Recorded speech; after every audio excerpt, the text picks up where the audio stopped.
Salam alaikum wa rahmatullah. Pourquoi je fais ça? Salam alaikum wa rahmatullah. Je m'appelle Raja, aka Lala Raja. J'ai 21 ans.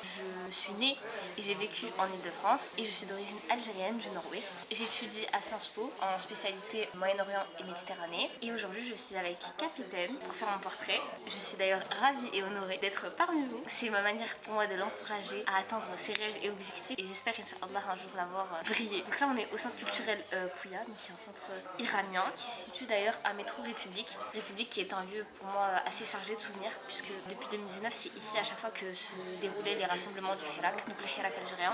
Et c'était des moments, au-delà des revendications politiques, c'était des moments importants pour moi parce que je pouvais y voir ma diaspora, la diaspora algérienne.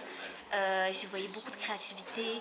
Ça faisait plaisir de voir des gens qui sont tous ensemble, dans la joie comme dans les mauvais moments, qui préparaient des repas, qui étaient habillés avec des habits traditionnels, etc. J'y allais surtout pour les commémorations. Maintenant, j'y vais quasiment plus. J'ai décidé de prendre un peu de recul sur la situation politique depuis maintenant peut-être 1 an et demi. De par mon cursus scolaire, j'essaye de faire énormément de recherches sur la question algérienne et de me questionner constamment, tout remettre en question. Et je pense que la question de ce dont l'Algérie a besoin, ça va un peu être la question de ma vie. Du coup, je me questionne constamment là-dessus. Je fais des recherches, je lis énormément de livres. J'aspire à peut-être plus tard écrire une thèse là-dessus ou autre chose. Par exemple, là en ce moment, je lis beaucoup de Malik Ben Nabi, qui est un monsieur que vous connaissez tous, j'imagine, et qui m'inspire énormément. En fait, ses écrits, ils me permettent de me projeter dans un autre mode de pensée, d'aller au-delà de ce qu'on connaît, ce qu'on apprend tous les jours, de remettre en question énormément de choses. Par exemple, essayer de penser au-delà du prisme occidental, au-delà du prisme démocratique qu'on nous met toujours sous les yeux, mais qui est peut-être pas forcément le bon. Me permet de concevoir la religion comme une chose un peu globale, pas une affaire privée qui concerne que certaines choses. Du coup, voilà, Malik Ben Nabi, c'est une des figures qui m'inspire particulièrement en ce moment. Un grand penseur maghrébin qui a vécu en France. J'aspire à être, peut-être si Allah le veut, dans sa lignée. Sinon, à part ça, là, j'ai envie de parler de ces petits foulards-là avec lesquels j'ai réalisé mon deuxième portrait. C'était les éléments principaux du shooting. On a celui-là, le vert, et celui-ci que je porte sur la tête. Et les deux, ils appartiennent à mes aïeux, mes arrière-grand-mères. Il y en a un des deux, je sais plus exactement, mais il y en a un des deux qui appartient à la mère de ma grand-mère maternelle, un qui appartient à la mère de mon grand-père paternel. C'est pas des gens qu'en fait j'ai forcément connus parce que j'étais bébé, mais on parle tout le temps de ces femmes-là, et en fait, elles m'inspirent sans que je les ai connues. Par exemple, la mère de ma grand-mère, on dit que c'était une femme vraiment très caractérielle, redoutable. C'est elle qui a formé ma mère et ses sœurs à devenir des femmes. À chaque fois, on me raconte des anecdotes sur elle. On me dit qu'elle disait à ma mère et du coup, ça me fait trop rire. Ce qui veut dire littéralement, si vous étiez du feu, vous ne brûleriez pas. Et je trouve que c'est iconique. Et j'aspire à être une femme iconique de la sorte. Voilà. Ça me fait rire aussi parce que je me dis qu'une jeune fille comme nous de notre génération n'aurait sûrement pas tenu sous cette pression. Et sinon, au-delà de ça, en fait, c'est des foulards que je chéris presque parce que pour moi, c'est un peu une pièce authentique. En fait, ça me fait penser, qui ne connaît pas ces foulards? Ça vous fait forcément penser à des femmes authentiques. Et du coup, j'ai l'impression que je suis nostalgique d'une époque que j'ai pas forcément connue, où les femmes, en fait, elles étaient très simples. Elles cherchaient pas dans le compliqué. Elles avaient leurs petits atouts, leurs petits moyens de s'embellir qui étaient pratiquement toujours les mêmes. Le henna, le krol, les petits foulards, etc., les bijoux en or. Mais ça faisait leur authenticité. Elles allaient pas chercher loin pour mettre mille et un artifices. Et je me dis qu'en fait, il faut vraiment transmettre cette esthétique-là. Parce que j'ai peur qu'un jour ça se perde. Ça se perd déjà, ça devient vieux et dépassé. Et du coup, c'est un peu ma marque de fabrique d'être vieille, dépassée. Enfin, pas vieille, mais t'as capté, genre dépassée. Est-ce que t'as pas peur qu'on idéalise trop en tant que nouvelle génération, voulant faire comme avant? Peut-être que j'idéalise mes grand-mères, certainement. Parce qu'il y a toujours un choc générationnel qui te fait réaliser qu'en fait, c'est pas des personnes idéales. Mais juste ce par quoi elles sont passées, leur manière d'affronter les épreuves de la vie et même toutes les affaires de la vie quotidienne, c'est ça que j'admire. Après, le traditionnel en soi avec un grand T, c'est tout un concept. Bien évidemment, s'il n'y a pas tout qui est bon à prendre, je suis pas. Déjà, je découvre encore ce que c'est que la tradition avec un grand T. Et non, je n'idéalise pas parce que si on parlait de la période, on va dire de toute l'époque, etc., il s'est passé de très mauvaises choses comme il a dû se passer de très bonnes choses. Et je pense que justement, on doit apprendre à conjuguer la modernité, l'ère dans laquelle on est, et le traditionnel. Je parlais des enjeux contemporains de l'Algérie, des enjeux politiques, ça m'intéressait pas mal. La question de ma vie, ça serait un peu de quoi a besoin l'Algérie, notamment comme forme politique. J'en viens à me dire, on peut pas, certes par exemple, je vais être critique au sujet des formes et des systèmes politiques actuels, de leur fonctionnement, mais c'est pas pour autant qu'on doit revenir au Asr al-Hajari, comme on dit. Enfin, il faut être réaliste. Il faut être réaliste et il faut savoir conjuguer un peu d'où on vient, nos manières de faire, conserver ce qu'il y a de conservable. Le conservateur, c'est quelqu'un qui sait ce qu'il y a à conserver et qui réinvente cette chose et qui la rend encore meilleure avec les outils qu'il a à disposition. Parce que je pense pas que nos aïeux, s'il sera à notre ère, ils auraient mis de côté tous les outils qu'on a. Et on a beaucoup d'outils sous la main. On sait faire énormément de choses, nous les jeunes. Mais on sous-estime en fait parfois le pouvoir qu'ont certains outils. Et on pourrait faire des choses vraiment incroyables. Mais le plus important, c'est de rester aligné avec certaines valeurs, principes et une éthique de base. Et ça vaut pour tout. Que ça soit dans le domaine politique, personnel, etc. Donc certes, j'aime l'esthétique et le terme clé. Mais il faut être réaliste. Pas sortir comme ça tous les jours. Là, c'est pour un shooting photo. On peut mettre des éléments, on peut rappeler, etc.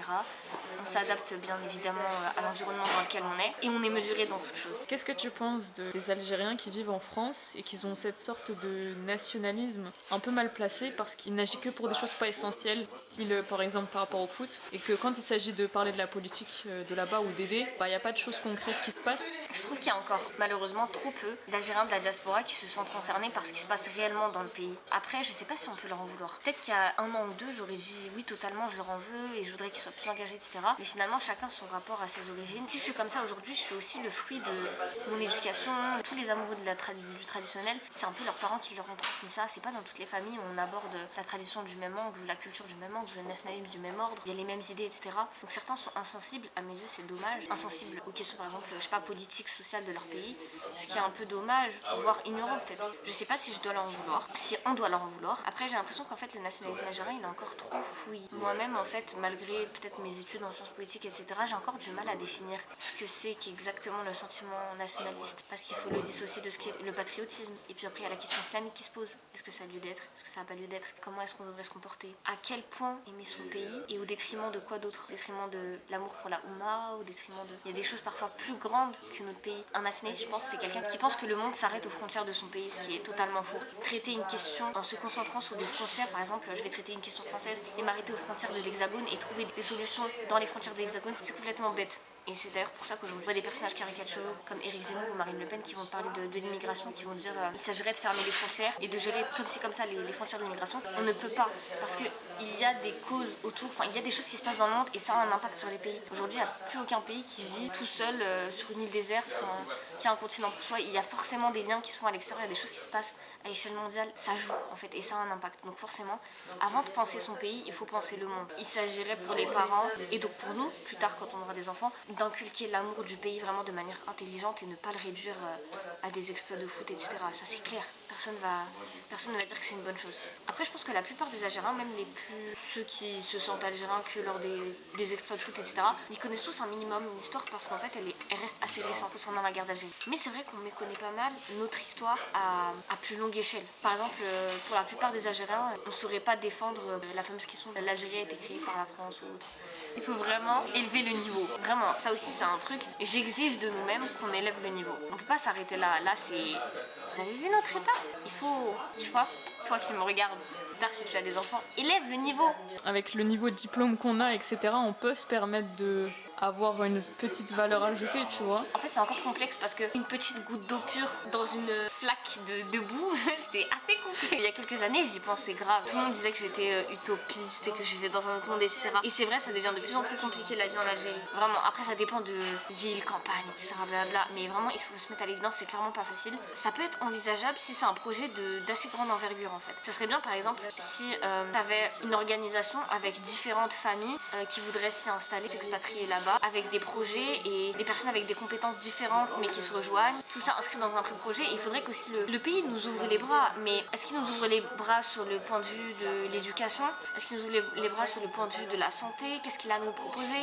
Ça, c'est encore complexe. Ça veut dire vraiment la personne qui va y aller, elle va se retrouver un peu dans un environnement assez verrouillé. Donc c'est assez complexe, mais pour autant, c'est pas parce qu'on peut pas s'y expatrier, etc., à vie pour toujours, pour une longue période, qu'on ne peut rien y faire. Ne serait-ce que exister et être des Algériens ou des Maghrébins qui ont un niveau, qui savent qui ils sont, qui savent de quoi ils parlent, qui ont une véritable valeur ajoutée, que ce soit en termes de compétences, en termes de comportement, en termes d'éthique, etc. Rien que ça, rien que le fait qu'on puisse devenir une diaspora meilleure, de meilleure qualité, ça va nous permettre de nous forger une meilleure image. J'allais citer un verset du Coran, mais je vais mal le citer, mais en gros, il y a le fameux verset du Coran qui est central. Allah ne va pas changer la condition d'un peuple avant qu'il ne se change lui-même. Et ça, c'est un truc à appliquer à toutes les échelles de notre vie et dans tous les moments de notre vie, qu'on se change nous-mêmes, qu'on élève le niveau, comme je disais, et le reste, ça coulera tout seul.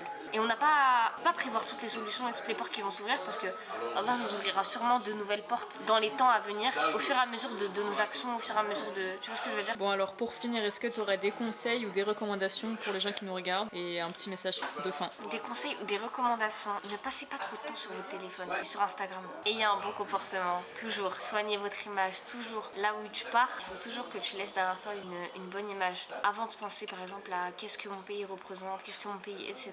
D'abord toi, qui est un élément de ton pays, tu viens de telle diaspora, telle culture, telle religion, etc. Il faut montrer l'exemple et il faut être exemplaire. Et un des secrets, je pense, c'est se critiquer soi-même et accepter la critique pour devenir meilleur. J'aimerais bien que la Oumma accepte plus qu'on se critique entre nous et qu'on se rende meilleur et qu'on s'élève. Merci pour cette interview. De rien, ça fait plaisir.